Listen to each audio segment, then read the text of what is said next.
This problem is actually not all that bad. They use an electrical circuit example because complex numbers do show up a lot. So they talk about this thing called impedance, and it follows this formula here. I'll explain that in a second. All right, so when you have a resistor, its impedance is a real number. Now, inductor has a positive imaginary number, and a capacitor has a negative imaginary number.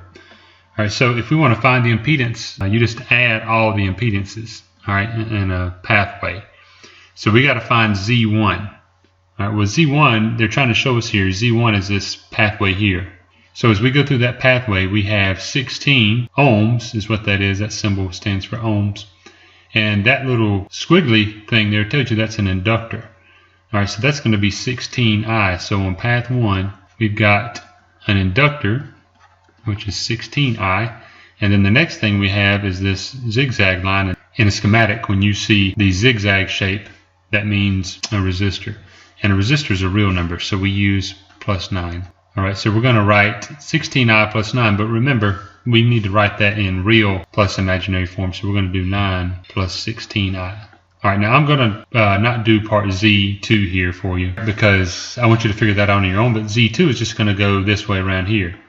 All right, so I want you to figure that part out on your own and enter that answer. So I'm not going to tell you what it is, but do the same thing I just did. You have a resistor, and this time you have a capacitor, and the capacitor has a negative in front of it, so just keep that in mind. All right, so that's the impedance for Z2 when you find that out. Now the final impedance is Z. You're going to use this formula here.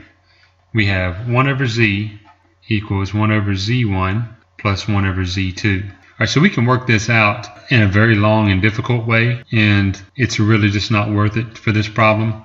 And so I'm going to show you what you do here so you can put something in WebAssign and get credit for it, because solving it to its completion the way they intend you to do it is an exercise that is quite difficult. All right, so if you have 1 over Z equals 1 over Z1 plus 1 over Z2, if you want to find this impedance here, the way you get Z from 1 over Z is you flip it, right? That's the inverse here. You flip that over and get Z, so I need to flip all of this over.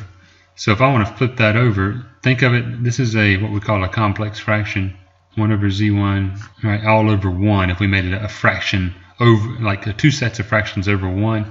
So to find Z, I'm going to flip this over and put the 1 on top, 1 over Z1 plus 1 over Z2. So when you enter this answer, be sure to type it this way. It's going to be tricky as you type it in WebAssign. Put 1 and then do your fraction.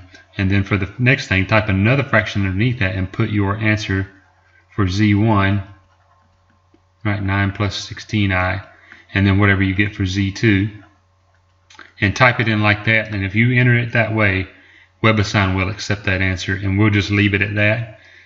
You can simplify this some more, in fact quite a bit, but the answer takes a long time to get there, and there's a lot of numerical challenges that present themselves as we go to do that. All right, so just be sure to enter it this way. And of course, I haven't told you what Z2 is. You're going to have to go figure that out based on the example I gave in Z1. Right, but that's what we need to do here.